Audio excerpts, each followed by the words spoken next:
I inherited it from my parents, so it made sense to move back, me and Simon. Felt like going back to old ways before the pregnancy. Reminded me of being a girl, a dollhouse in the attic, old things. We didn't sleep in my parents' bedroom for a long time. We decorated it as soon as we moved in, but it was another year before we started sleeping there.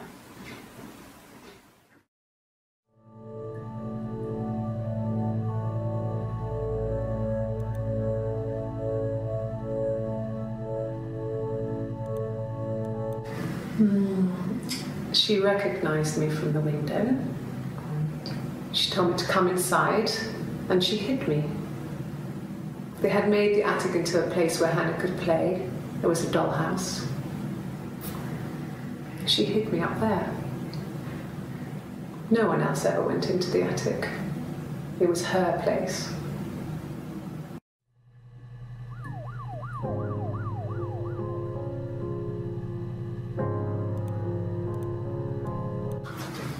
The legal stuff was completed very quickly.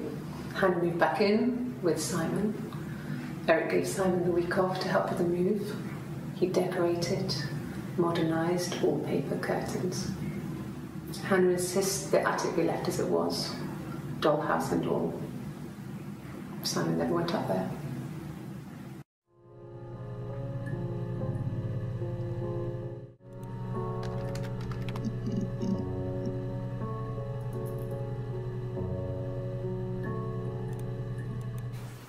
Could the hairs have come from somewhere else? I mean, could they... We have a lot of dolls in the attic. There's a Rapunzel doll with long blonde hair. Could they have come from there?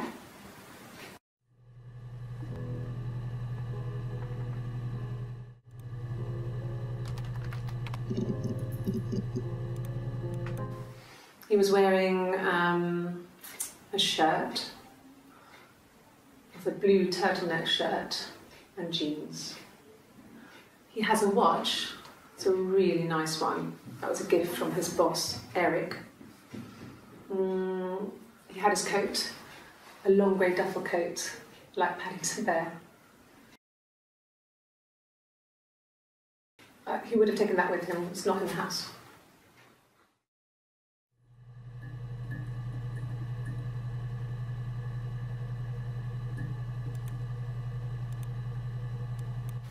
Yes, there's a car that we share, a Cavalier, and a van he uses for work. It's owned by Eric, but we look after it. Both of them are there now, parked in the street. I'm not sure about the keys for the van. I can look for you when I get back.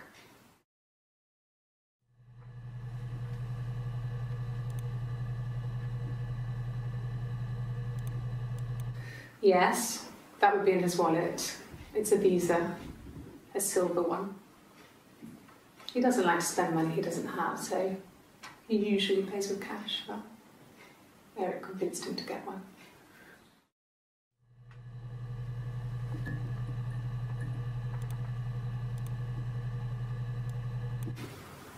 Well, Eric was like an uncle to him.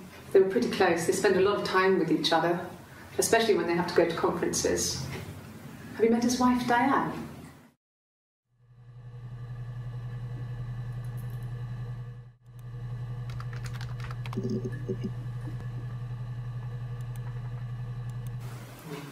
Diane is really nice. She helps out with the glaziers, organises the Christmas party, that sort of thing.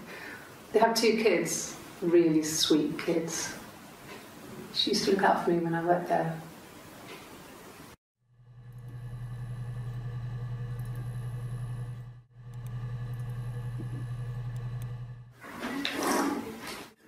Yeah, that's Simon's watch. It was a gift from Eric. He got it this year. It was a wedding anniversary gift. Steel. It would have been Diane who chose it. She has really nice taste. That time, it must eliminate me. I was in Glasgow then. Not really.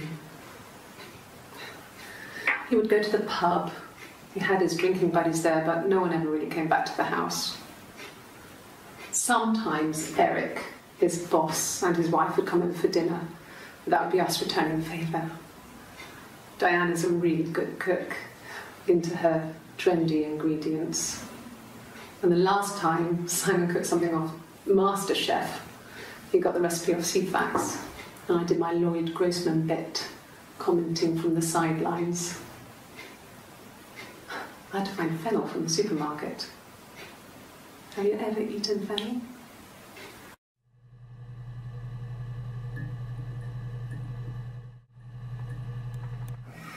Simon and Eric arguing?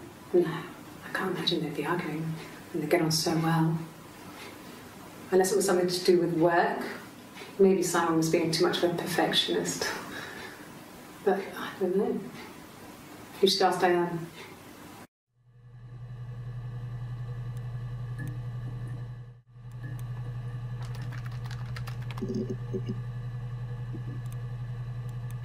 Oh God, I don't know.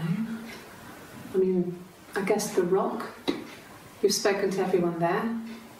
Someone must have seen where he went. I don't know. So many things could have gone wrong.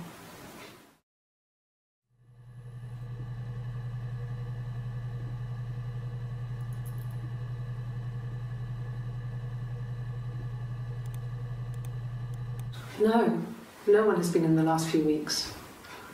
We had a plumber come in 3-4 weeks ago. Someone Simon knew from The Rock.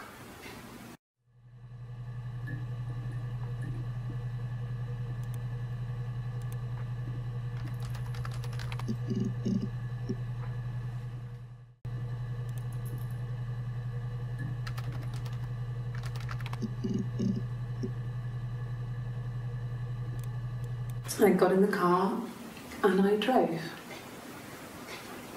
I just kept driving north. Just kept going, just wanted to get as far away as I could.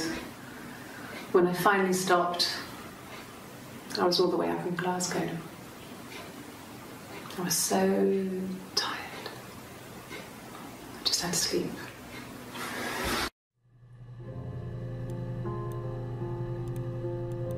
Yes. I got to Glasgow, I was exhausted, so I pulled over and slept in the car. I woke up because a rubbish truck went past. I got some petrol, bought a coffee and a pastry, tried calling someone from the payphone, and then headed back.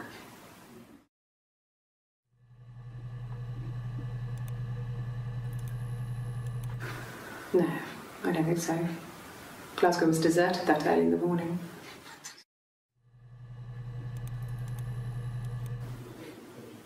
When I arrived in Glasgow, I was exhausted. The streets were empty. I was driving badly. And I hit a taxi. Not a big crash, just paintwork. The guy was so pissed off because I didn't have a driving license on me. But when I told him I was pregnant, he made sure I got to the hospital so they could check me out. It was fine. The hospital must have details when I was looked at. There's a scratch on the car.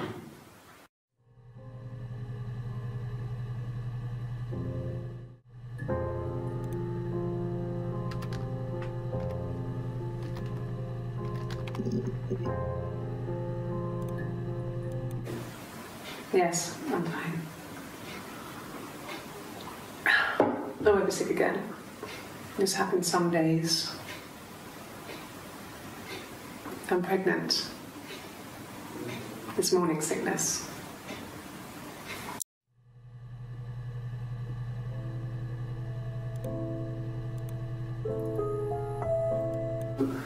No. Well, yes. He found out on my birthday. I told him I was pregnant.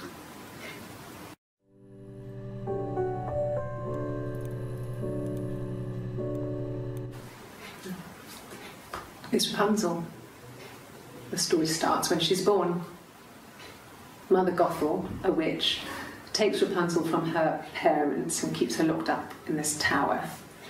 Rapunzel gets pregnant by the prince, and Mother Gothel is furious, so she cuts off her hair and throws it. Actually, her hair's already short here, so that's already happened.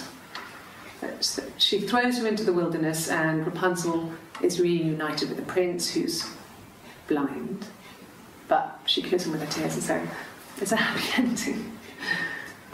Is that too much?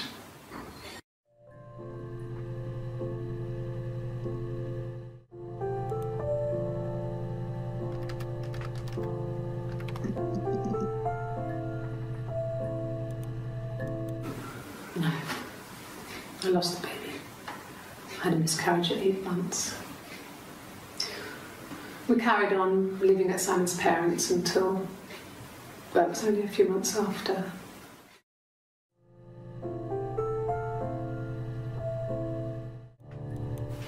Then my parents died. It was the worst year of my life.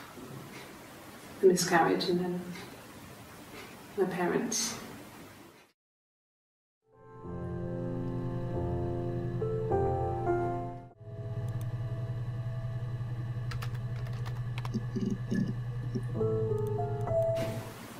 Twins? Really? Are you really asking me that question?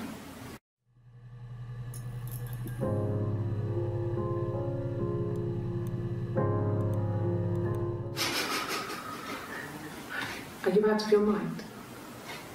Twins?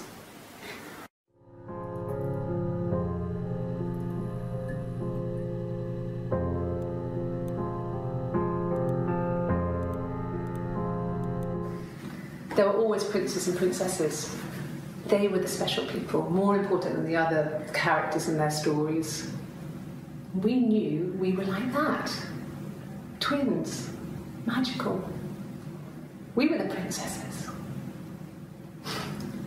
We had a poster of Princess Diana from the newspaper up in our attic. Had a pride of place. And underneath we used to put all our special things.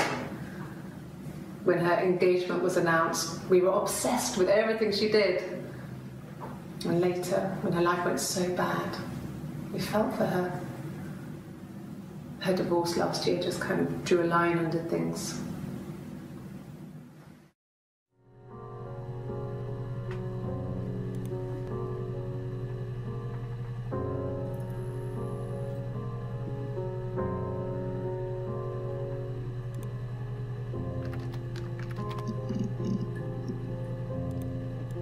No, he doesn't keep a diary. That's my thing. I've kept one, well, as long as I can remember, since I was a girl. It helps make sense of my day. And when you're forced to put something into words, it just gives you perspective. Everyone's on the same page.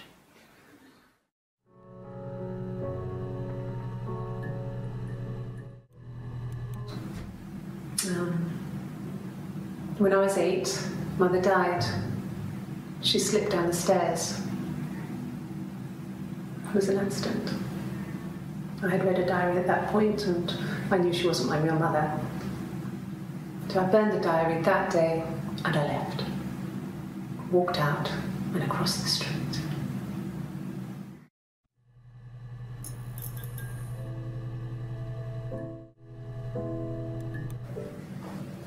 Became our way of life. We would swap places and take it in turns to do things, and we were very careful. Whoever had been out that day would come back and write a detailed diary so that we were on the same page. We had a list of rules that said what we could and couldn't do in any given situation. It was exhaustive. We lived a second life through those rules. Rules for things that could only ever happen inside our imaginations. We would consider all the permutations of future events and agree rules to walk our way through them.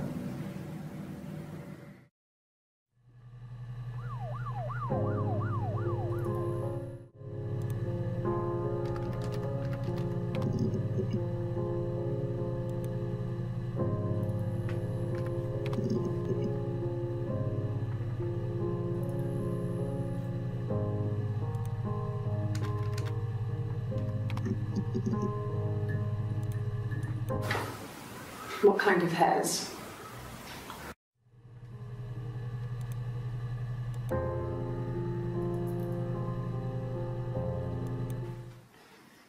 You want me to play something? Well, I'm not the world's greatest guitar player. Okay. Probably needs tuning. No, it's okay. How about a traditional ballad? Should be right up your street.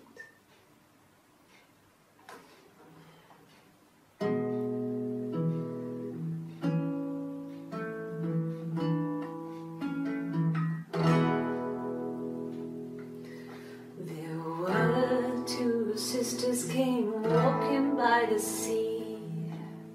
Oh, the wind and the rain. The eldest one pushed the other one in. Oh, the dreadful wind and rain. See, they both had a love for the captain's son. Oh, the wind and the rain, but he only cared for the youngest one. Oh, the dreadful wind and rain. Oh, the eldest envied her sister fair. Oh, the wind and the rain, with a pretty little face and her long blonde hair. Oh, the dreadful wind and rain. Pushed her in and held her down. Oh, the wind and the rain watched her as she slowly drowned. Oh, the dreadful wind and rain. Oh, she floated up and she floated down. Oh, the wind and the rain floated till a ship came by. Oh, the dreadful wind.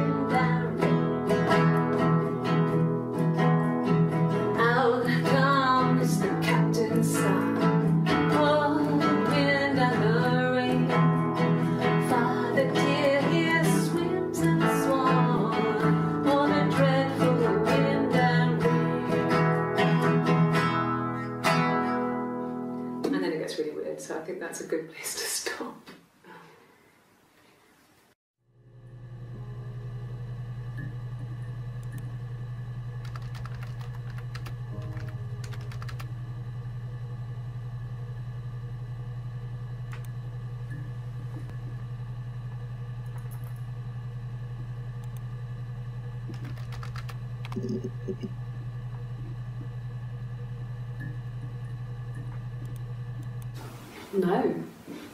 No, Simon didn't play guitar. He wasn't very musical. He liked to listen, but he was tone deaf. Yes. Yeah, it's my guitar.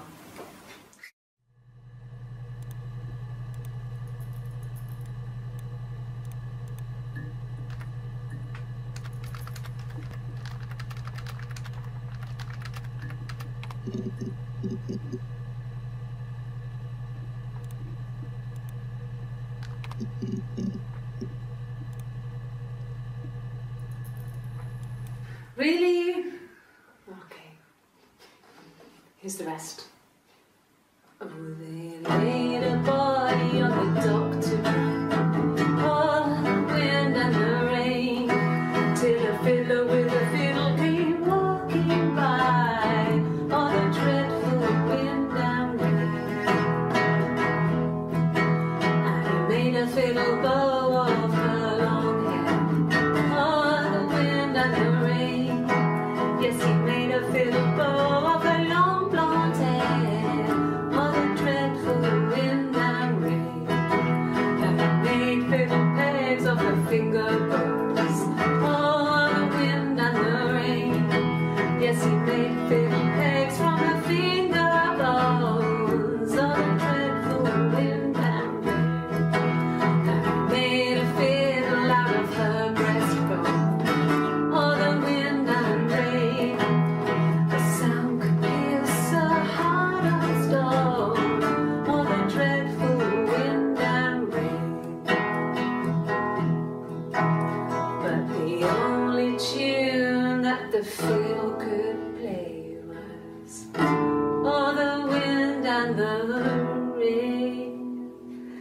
Yes, the only tune that the field could play was all the truthful wind and rain.